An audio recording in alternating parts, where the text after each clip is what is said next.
So hello everyone, आप सभी का स्वागत है हमारे आज के इस वीडियो में। आज के इस वीडियो में हम लोग 2023 का एक सैम्पल पेपर डिस्कस करेंगे। उससे पहले मैं आप लोग को बता दूं, हमारे लास्ट गिव अवे विनर का नाम जो है वो युगम है, जो कि सूरतगढ़ से क्लास 10 स्टूडेंट है, केवी में पढ़ रहे हैं, केंद्रीय विद्यालय में। ठीक है, तो आप लोग भी हमारे वीडियोज़ को अगर पसंद करते हैं तो वीडियो को लाइक करें, वीडियो पे कमेंट करें और वीडियो को शेयर करें, चैनल को सब्सक्राइब कर लें ताकि आने वाले वीडियो के अपडेट्स आपको मिल सके। मे बी नेक्स्ट विनर आप ही हो। ठीक है, तो चलिए स्टार्ट करते हैं। आज का हमारा जो पेपर सॉल्यूशन है उसको हम लोग डिस्कस करेंगे। तो पहला क्वेश्चन देखिए आपकी स्क्रीन पे है, बहुत इजी क्वेश्चन है। An object is placed in front of a convex mirror, its image is formed. एक ऑब्जेक्ट को कन्वेक्स मिरर के सामने रखा गया, उसकी इमेज बनेगी। ठीक है, आप लोग पढ़ते थे कनकेव मिरर और कन्वेक्स मिरर। कनकेव मिरर में 6 केस पढ़ते थे हम, है ना, इमेज फॉर्मेशन के, और कन्वेक्स मिरर में हम लोग 2 ही केस पढ़ते थे, जिसमें वर्चुअल एंड इरेक्ट इमेज बनता था, जो कि बिहाइंड द मिरर बनता था। तो ये हमारा ऑप्शन डी में हमें दिखेगा, बिहाइंड द मिरर। ऑब्वियस सी बात है कि जो इमेज की पोजिशन है वो ऑब्जेक्ट की पोजिशन पे डिपेंड करेगी, तो ऑप्शन डी हमारा करेक्ट ऑप्शन हो जाएगा। नेक्स्ट क्वेश्चन हमारे पास है, when light enters the atmosphere it strikes on extremely fine particles which deflect the rays of light in all possible direction. This is due to, जब एक light atmosphere में enter करता है तो वो एक्सट्रीमली फाइन पार्टिकल से जो है वो स्ट्राइक करता है। ठीक है, जो रेज ऑफ लाइट को ऑल पॉसिबल डायरेक्शन में डिफ्लेक्ट कर देता है। ठीक है, तो इसका कारण क्या है, किस किस वजह से ऐसा होता है? That is due to scattering of light. Direct question है, इसमें आप लोग को कंफ्यूज होने की जरूरत नहीं है। नेक्स्ट है हमारा assertion reason based question. Assertion है हमारे पास, एक compass needle is placed near a current carrying wire, the deflection of the compass needle decreases when the magnitude of current in the wire is increased. ठीक है, तो ये बात तो देखो गलत हो जाएगी, क्योंकि हम लोग पढ़े थे B is directly proportional to I. जब भी current through the current carrying conductor बढ़ेगा तो मैग्नेटिक फील्ड का स्ट्रेंथ बढ़ेगा, तो कंपास निडल का डिफ्लेक्शन भी बढ़ेगा। तो असर्शन तो गलत हो गया। रीजन हम पढ़ लेते हैं, the strength of a magnetic field at A point near the conductor increases on increasing the current. ये बात सही है, तो असर्शन जो है फॉल्स है, रीजन जो है वो ट्रू है, तो ऑप्शन डी हमारा करेक्ट हो जाएगा। Assertion is false, reason is true. Next question है हमारे पास, बहुत इजी है, देखिए समझना है बस इसको, स्टेटमेंट को। The refractive indices of 3 media are given below. हमारे पास 3 मीडियम है, medium A, medium B, medium C. उनके रिफ्रैक्टिव इंडेक्स हमें गिवन है 1.6, 1.8 and 1.5 respectively. A ray of light is traveling from A to B and another ray is traveling from B to C. In which of the two cases the refracted ray bend towards the normal? जो towards the normal जो ray bend होगा वो कहाँ से का enter कर रहा है? From rarer medium to denser medium. Rarer medium वो मीडियम है जिसका रिफ्रैक्टिव इंडेक्स जो है वो कम होगा in comparison to denser medium. तो refractive index of rarer medium कम होगा refractive index of denser medium से। ठीक है, तो हम देखेंगे मीडियम ए का रिफ्रैक्टिव इंडेक्स 1.6 है, मीडियम बी का रिफ्रैक्टिव इंडेक्स 1.8 है। तो मीडियम ए हमारा रेयरर हो जाएगा, मीडियम बी हमारा डेंसर हो जाएगा। तो कहाँ से टुवर्ड्स द नॉर्मल की, कहाँ से कहाँ जाएगा? From medium A to medium B. ठीक है, नेक्स्ट पार्ट में आपसे पूछता है, in which cases does the speed of light increase in second medium? तो डेंसर टू रेयरर जाना चाहिए। ठीक है, और ये आप देखेंगे मीडियम सी का रिफ्रैक्टिव इंडेक्स 1.5 है ना, 1.5 है। तो 1.5 हमारा जो रिफ्रैक्टिव इंडेक्स होगा वो 1.8 से कम हो जाएगा। तो बी टू सी जब जाएगा तो स्पीड जो है वो इंक्रीज करेगा फ्रॉम बी टू सी। ठीक है, आई होप आप लोग को समझ में आ गया होगा। और give reason for your answer, क्योंकि जब लाइट रेयर टू डेंसर जाता है तो स्पीड डिक्रीज करता है। क्यों करता है? सेकंड पार्ट के लिए हम लोग रीजन क्या लिखेंगे कि जो है n is inversely proportional to v। ठीक है, आई होप क्लियर हो गया होगा। नेक्स्ट क्वेश्चन देखते हैं, question 25। A piece of wire of resistance R, एक वायर है जिसका रेजिस्टेंस कितना है आर, उसको कट किया कितने इक्वल पार्ट्स में? 3 इक्वल पार्ट्स में। देखिए रेजिस्टेंस जो है वो डायरेक्टली प्रोपोर्शनल होता है लेंथ के। जब 3 इक्वल पार्ट्स कर दिए तो लेंथ भी जो है वो 1/3 हो जाएगा, तो रेजिस्टेंस भी 1/3 हो जाएगा। तो हर एक पार्ट का जो रेजिस्टेंस आएगा वो कितना आ जाएगा बच्चा? r/3। मैं इसको स्मॉल r से लिख देता हूँ। ठीक है, अब ऐसे ऐसे कितने पार्ट कर दिए? 3 पार्ट कर दिए, तो हमारा n का वैल्यू जो है, मतलब नंबर ऑफ रेजिस्टेंसेज हमारे कितने हो जाएंगे? 3 हो जाएंगे। ठीक है, equivalent resistance of parallel combination को हम R1 से लिखते हैं। देखिए आप लोग को एक शॉर्टकट बता रहा हूँ मैं आज, कि जब भी हर एक रेजिस्टेंस का वैल्यू सेम है तो पैरेलल कॉम्बिनेशन के लिए आप लोग फॉर्मूला लगा सकते हैं R/n, value of each resistance by number of resistances. और हर एक रेजिस्टेंस का वैल्यू कितना बच्चा आप लोग के पास? R/3, और इनका वैल्यू कितना है? 3, बन जाएगा R/9। लेकिन आपसे पूछा क्या है, यहाँ पूछ रहा है R1 रेशियो R पूछ रहा है, तो R1 रेशियो आर आपके पास कितना हो जाएगा बच्चे यहाँ पे, that comes out to be 1:9। ये आप लोग का आंसर आ जाएगा। और वाला पार्ट हम लोग डिस्कस कर लेते हैं। Refer to the image below and state how the magnetic field pattern indicates the region where the magnetic field is stronger outside the magnet. ठीक है, तो मैग्नेटिक फील्ड स्ट्रेंथ कहाँ ज्यादा होता है आप लोग नोट कीजिएगा। ये वाला जो रीजन है, इन रीजन्स में क्या मैग्नेटिक फील्ड लाइंस बहुत पास पास है और यहाँ मैग्नेटिक फील्ड लाइन दूर दूर है। तो जहाँ मैग्नेटिक फील्ड लाइंस क्राउडेड है, बहुत पास पास है, वहाँ मैग्नेटिक फील्ड का स्ट्रेंथ ज्यादा होगा। तो मैग्नेटिक फील्ड का स्ट्रेंथ ज्यादा कहाँ होगा, एट पोल्स। पोल्स पे मैग्नेटिक फील्ड का स्ट्रेंथ ज्यादा होगा। जब हम पोल से दूर जाएंगे तो स्ट्रेंथ जो है वो कम होता जाएगा। What happens to the magnetic field, आगे पूछ रहा है कि what happens to the magnetic field when the current in the circuit is reverse. जब करंट को रिवर्स कर देंगे तो मैग्नेटिक फील्ड का डायरेक्शन भी रिवर्स हो जाएगा, पोलरिटी रिवर्स हो जाएगा। ठीक है, तो बहुत इजी है, ये आप लोग इजीली डील कर सकते हैं। नेक्स्ट है आपके पास, explain why refractive index of any material with respect to air is always greater than 1। देखिए आप लोग लिखते हैं n equals to c by v। ठीक है, और c का वैल्यू आप सब लोग जानते हैं, नियरली इक्वल्स टू यूज करते हैं 3 इंटू 10⁻8 मीटर पर सेकेंड। तो जो दूसरे मीडियम में स्पीड है वो c से कम होगा ना भाई, तो c जो है वो मैक्सिमम है, v उससे कम है, तो c बाय v का रेशियो जो होगा वो ग्रेटर देन 1 होगा ना। इससे जो रिफ्रैक्टिव इंडेक्स होगा क्या होगा, ग्रेटर देन 1। सेकेंड पार्ट देखिएगा, ये बहुत इजी है ना, इसको थोड़ा सोचना पड़ेगा। ठीक है, देखिए क्या कहते हैं, बस स्टेटमेंट रीड करते हैं। The figure below, A light ray travels from air into semi circular plastic block. Air से सेमी सर्कुलर प्लास्टिक ब्लॉक में रे ट्रेवल कर रहा है, यानी कि मीडियम तो चेंज हुआ। ठीक है, give a reason why the ray does not deviate. Ray deviate नहीं हुआ भाई, ये सोचने वाली बात है, मीडियम चेंज हुआ बट रे डेविएट नहीं। क्या ऐसा पॉसिबल है, बिल्कुल पॉसिबल है, अभी हम देखेंगे। At the semi circular boundary of the plastic block, ऐसा कब पॉसिबल है, आप लोग स्नेल्स लॉ पढ़े थे, n equals to sine I by sine R. ठीक है, तो ऐसा कब पॉसिबल है, यहां से आप लोग साइन आर जब फाइंड आउट करेंगे आपको मिलेगा साइन आई बाय एन। जब आई जीरो हो जाए तो साइन आई क्या बन जाएगा, दैट बिकम्स साइन जीरो, और साइन जीरो क्या बन जाएगा, जीरो, तो आपका आर कितना आ जाएगा, जीरो। और ये कंडीशन बन जाएगा, ये कंडीशन का मतलब क्या है, नो रिफ्रैक्शन, यानी कि लाइट जो है वो अपने पाथ से डेविएट नहीं हुआ, और इस कंडीशन को हम बोलते हैं नॉर्मल इंसिडेंस। ठीक है, तो यहाँ पे क्या हुआ होगा, जो ये रे एंटर किया होगा, नॉर्मली एंटर किया होगा tangent to the surface at that point. ठीक है, तो अगर नॉर्मल इंसिडेंस का कंडीशन है, एंगल ऑफ इंसिडेंस जीरो बन रहा है, तो एंगल ऑफ रिफ्लेक्शन भी जीरो बन जाएगा, तो कोई रिफ्लेक्शन नहीं होगा, तो लाइट रे एकदम सीधा ट्रेवल करेगा। ठीक है, थर्ड पार्ट देखते हैं। थर्ड पार्ट हमारे पास क्या है, थर्ड पार्ट है, कंप्लीट द रे diagram of the above scenario when the light रे comes out of the plastic block from the top flat and. जब टॉप फ्लैट एंड से लाइट बाहर आएगा तो उसका पाथ बनाइए। तो ये हमारा था प्लास्टिक, ये कैसा मीडियम था हमारा, डेंसर। कैसा मीडियम था, डेंसर। यहाँ एयर, कैसा मीडियम है, रेयर। तो जब भी ray of light denser to rare जाएगा, that will bend away from the normal, यहाँ था ना भाई। और पाथ ध्यान से देखिए कैसे ड्रॉ करेंगे, ये होता पाथ अगर मीडियम सेम रहता तो, ये नॉर्मल है, नॉर्मल से अवे यानी कि इधर जाएगा, तो ऐसे हम लोग बना देंगे। देखिए आप लोग इस रे डायग्राम में आप क्लियरली देख सकते हैं। ठीक है, नेक्स्ट क्वेश्चन हमारे पास क्या है, नेक्स्ट क्वेश्चन है, state the law that explains the heating effect of current with respect to the measurable properties of its electrical of its properties in an electrical circuit. तो देखिए आप लोग पढ़ते हैं H equals to I square R T.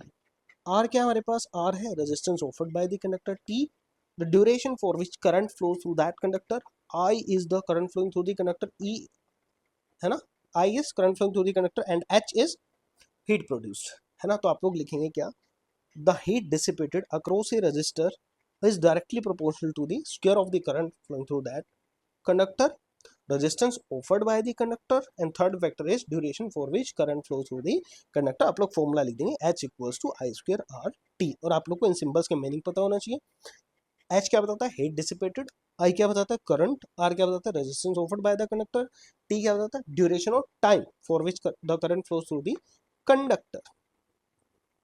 ठीक है, जितने भी हीटिंग डिवाइसेस है, इलेक्ट्रिक आयरन है, इलेक्ट्रिक हीटर, वो इसी प्रिंसिपल पे काम करते हैं। नेक्स्ट क्या हमारे पास, list the factor on which resistance offer by conductor depends. बहुत इंपॉर्टेंट क्वेश्चन है, बहुत इंपॉर्टेंट क्वेश्चन है ये हमारा। ठीक है, ये बहुत बार पूछा जाता है। तो आप लोग को अच्छे से समझना है। तो रेजिस्टेंस जो है is equal to rho L by A. L क्या होता है हमारे पास, एल होता है लेंथ ऑफ द कंडक्टर, जितना लेंथ ज़्यादा उतना रेजिस्टेंस ज़्यादा। A area of cross section की थिकनेस की बात करते हैं, जितना वायर थिक होगा उसका रेजिस्टेंस उतना कम होगा। रो हमारा रजिस्टिविटी को बताता है, that depends upon two factor, nature of material and temperature. और रेजिस्टेंस कितने फैक्टर पे डिपेंड करता है, length, thickness, nature of material, एक और फैक्टर होता है हमारा टेम्परेचर। कंडक्टर के लिए डायरेक्टली प्रोपोर्शनल होगा, रजिस्टिविटी भी डायरेक्टली प्रोपोर्शनल होता है टेम्परेचर के। ये हम किन की बात कर रहे हैं, कंडक्टर्स के लिए बात कर रहे हैं, तो ये आप लोग को याद रखना है बच्चा, ठीक है।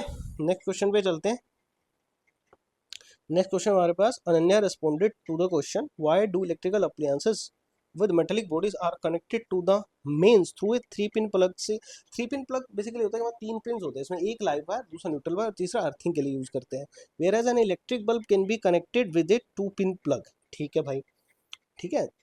और उसने क्या लिखा है ना, उसने क्या बताया कि रीजन क्या बताया, 3 pin connection reduce the heating effect of connecting wire. ये गलत बात है, इससे इसका हीटिंग इफेक्ट से कोई लेना देना नहीं है, तो इसका आंसर जो है वो इनकरेक्ट हो जाएगा, ठीक है। फिर इसका करेक्ट आंसर क्या होना चाहिए, करेक्ट रीजन क्या है भाई। अब जो कुछ अप्लायंसेस उनका मेटेलिक बॉडी होता है, जैसे आपने फील किया होगा कभी आप कूलर को टच करते हैं ना, रेफ्रिजरेटर या फ्रिज की बॉडी को टच करते हैं, पहले लैपटॉप्स में जो मेटल बॉडी आता है उनको टच करते हैं तो करंट फील होता है। वो कैसा करंट होता है, वो लीकेज करंट, कभी एक्सीडेंटली लीकेज करंट आ जाता है ना। तो अर्थिंग जो वायर होगा वो लो रेजिस्टेंस पाथ प्रोड्यूस करेगा करंट को, और करंट जो है लो रेजिस्टेंस पाथ पे जाना पसंद करता है, ठीक है। वो करंट अगर हम टच करेंगे हमें ना लग के वो किस पे चला जाएगा, अर्थ पे चला जाएगा, इसलिए हम जो है 3 पिन प्लग यूज करते हैं मेटेलिक बॉडी जो इलेक्ट्रिक अप्लायंसेस का होगा उनको, ठीक है। What is the function of the fuse in A domestic circuit. Fuse क्या काम आता है हमारा, एज ए सेफ्टी डिवाइस हम यूज करते हैं ना, जब भी करंट ओवरफ्लो करेगा। अब वहाँ पे हीट ज़्यादा होगा, जब हीट ज़्यादा होगा तो फ्यूज वायर क्या कर जाएगा, मेल्ट कर जाएगा, और हम जो है सेफ रह जाएंगे शॉर्ट सर्किटिंग और ओवरलोडिंग से। नेक्स्ट देखते हैं क्वेश्चन हमारे पास, the above image show a thin lens of focal length. Focal length हमें गिवन है 5 मीटर, ठीक है। What is the kind of lens, ये कौन सा लेंस है, कन्वेक्स लेंस है। नेचर कैसा होता है भाई, कन्वर्जिंग होता है, ठीक है, ये आप लोग को याद रखना है। अब कहता है real inverted image is formed by this lens at a distance of 7 metre from the optical centre. तो इमेज यहाँ बन रहा है 7 मीटर पे, यानी कि आप लोग को v का वैल्यू गिवन है और ये डायरेक्शन हम लोग पॉजिटिव डायरेक्शन कंसीडर करते हैं, तो पॉजिटिव 7 मीटर हो जाएगा। फोकल लेंथ हमें गिवन है, फोकल लेंथ कितना है, 5 मीटर है, कन्वेक्स लेंस है तो पॉजिटिव होगा, ठीक है। पूछ क्या रहा है, ठीक है, यू पूछ रहा है आपसे, ऑब्जेक्ट को कहाँ रखे, यानी कि यू पूछ रहा है आपसे। तो आप लोग बहुत ईजी है, फॉर्मूला यूज कर लेंगे, 1/f equals to 1/v। Lens है तो आप माइनस लगाएंगे, -1/u। 1/f की जगह आप लोग लिखेंगे 1/5, 1/v की जगह लिखेंगे 1/7 -1/u। यहाँ से आप लोग लिखेंगे 1/u इक्वल्स टू 1/7 -1/5। ऐसे हम आप लेंगे तो आ जाएगा 35, है ना। तो ये बन जाएगा आपके पास 5, कितना आएगा यहाँ आपके पास 5 -7, तो यू आप लोग को मिलेगा -35/2 -17.5 मीटर, ये आपका आंसर हो जाएगा। अब आपको बोले थर्ड पार्ट में एक लेबल्ड रे डायग्राम बनाओ, तो बहुत इजी है ये। आप लोग, मैं आप लोग को शो कर देता हूँ, इस तरह से आप लोग एक रे डायग्राम बना के दिखा दीजिएगा, जो हम जनरल रे डायग्राम, इस तरह से ज़रूरी नहीं है, हम जो जनरल रे डायग्राम बनाते हैं है ना, जब हम पढ़ते हैं वो आप रे डायग्राम जो आपके एनसीईआरटीज़ में गिवन है वो आप बना सकते हैं, ठीक है। आगे क्या है और वाला पार्ट भी हम लोग डिस्कस करते हैं। 10 centimetre long pencil is place 5 centimetre in front of A concave mirror. तो कीवर्ड्स आपका नोट कर लें, कनकेव मिरर यहाँ कीवर्ड है, ठीक है। 10 सेंटीमीटर लॉन्ग पेंसिल है, ठीक है, 5 centimetre in front of A concave mirror, radius of curvature हमें गिवन है, यानी कि आर का वैल्यू आप लोग को गिवन है। आर का वैल्यू कितना, 40 सेंटीमीटर। कौन सा है, कनकेव मिरर, तो ये नेगेटिव होगा। फोकल लेंथ हाफ हो जाएगा, -20 सेंटीमीटर। यू आप लोग को गिवन है -5 सेंटीमीटर, हमेशा नेगेटिव लेना है। यू एच जो है वो 10 सेंटीमीटर। फॉर्मूला आप लोग लगाएंगे, मेरा formula 1/f equal to 1/v plus 1/u। आप लोग f का वैल्यू यूज़ करेंगे -20 इक्वल्स टू 1/v। u का वैल्यू आप लोग यूज़ करेंगे -5, तो 1/v आपको मिलेगा -1/20 प्लस 1/5, एलसीएम आप लोग का आ जाएगा 20, है ना। और ये कितना आ जाएगा, -1 प्लस 4, तो v आप लोग को मिलेगा क्या, 20/3। 20/3 का मतलब कितना आ गया, 6.67 और यूनिट क्या था आप लोग के सेंटीमीटर। ठीक है, फिर आपसे पूछा size of image H dash यानी कि पूछ रहा है आपसे, तो आप लोग मैग्नीफिकेशन लगाएंगे H dash by H equals to minus V by U.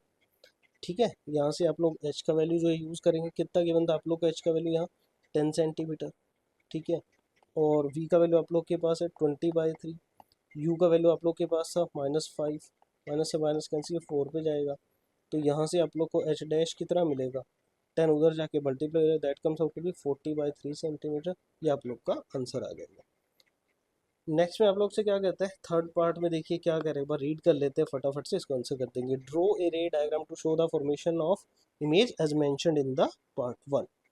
ठीक है, तो रे डायग्राम आप लोग इस तरीके से बना लेंगे। क्लियर है बच्चा? ठीक है, next and last question of today's discussion is chapter name है इलेक्ट्रिसिटी। वहाँ से क्वेश्चन पूछा, यहाँ पे आप लोग को केयरफुल रहने की ज़रूरत है। देखिए क्या क्वेश्चन है, Vinita and Ahmed demonstrated a circuit that operates the two headlights and the two sidelights of a car in their school exhibition based on their demonstrated circuit. Answer the following questions. First question है हमारे पास, state what happens when switch A is connected to position 2।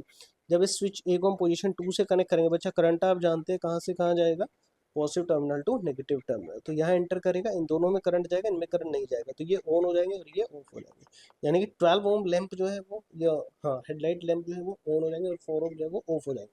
Next आता है position 3। Position 3 मतलब यहाँ connect करेगा तो यहाँ सिचुएशन रिवर्स हो जाएगा, 4 ओम में करंट फ्लो करेगा तो 4 ओम ऑन हो जाएगा और 12 ओम ऑफ हो जाएगा। ठीक है, तो पहले दो क्वेश्चन आप लोगों ने देखा, बहुत इजी है, इस तरह से आप लोग आंसर कर सकते हैं। नेक्स्ट हम देखते हैं, find the potential difference across each lamp when lit. ठीक है, तो जब सबके सब ग्लो कर रहे हैं, है ना, लिट कर रहे हैं, तो बताओ पोटेंशियल डिफरेंस कितना होगा। तो ये देखेंगे आप लोग पैरेलल में लगे हैं ना, पैरेलल में यहाँ भी 12 वोल्ट, यहाँ भी 12 वोल्ट, यहाँ भी 12 वोल्ट, यहाँ भी 12 वोल्ट, हर एक के पास कितना कितना वोल्ट जाएगा, 12 वोल्ट। अब कह रहा है ईच 12 ओम में बताओ कितना करंट होगा। अब करंट आप इजीली निकाल सकते हैं ओम्स लॉ यूज करके। ओम्स लॉ क्या है, आई इक्वल्स टू, ये 12 ओम की हम बात कर रहे हैं, वी बाय आर, और वी का वैल्यू 12 है, आर का वैल्यू भी 12 है, 1 एम्पियर। तो दोनों 12 ओम में कितना कितना जाएगा, 1 एम्पियर। 4 ओम में पूछ रहा है आपसे, 4 ओम में कितना करंट जाएगा, तो वही आप लोग को लगाना तो ओम्स लॉ ही है ना भाई। तो आप लोग 4 ओम के लिए क्या यूज करेंगे, 4 ओम के लिए क्या हो जाएगा, आई तो 4 ओम। ठीक है, क्या हो जाएगा, वी बाय आर। वी कितना हो जाएगा, वी तो सबके पास, यहाँ कितना था 12 भी तो था भाई, रेजिस्टेंस 4 है, कितना आ गया 3 एम्पियर। तो यहाँ कितना आएगा 3 एम्पियर, यहाँ कितना आएगा 3 एम्पियर, यहाँ कितना आएगा 1 एम्पियर, यहाँ कितना आएगा 1 एम्पियर। ठीक है, अब और वाले पार्ट में आपसे क्या पूछ रहा है, show with calculation which type of lamp 4 ओम और 12 ओम हैज़ हायर पावर, किस में पावर ज़्यादा होगा। तो इसके लिए आप लोग को बच्चा पावर का फॉर्मूला यूज़ करना पड़ेगा, और पावर के लिए फॉर्मूला हम कौन सा यूज़ करें, P equal to V square by R. ठीक है, अब वोल्टेज तो सब पे भाई 12 वोल्ट है, तो कोई इशू नहीं है, 12 इंटू 12। अगर 4 ओम की बात कर लें, है ना, तो कितना आ गया 36 वोल्ट।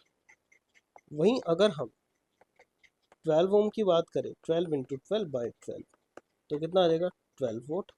तो आप देख रहे हैं 36 वोल्ट जो है वो ज़्यादा हो जाएगा ना भाई 12 वोल्ट से, है ना, 36 वोल्ट हमारा जो है वो ज़्यादा हो जाएगा 12 वोल्ट से। ठीक है, और ये किस में था, 4 ओम में था।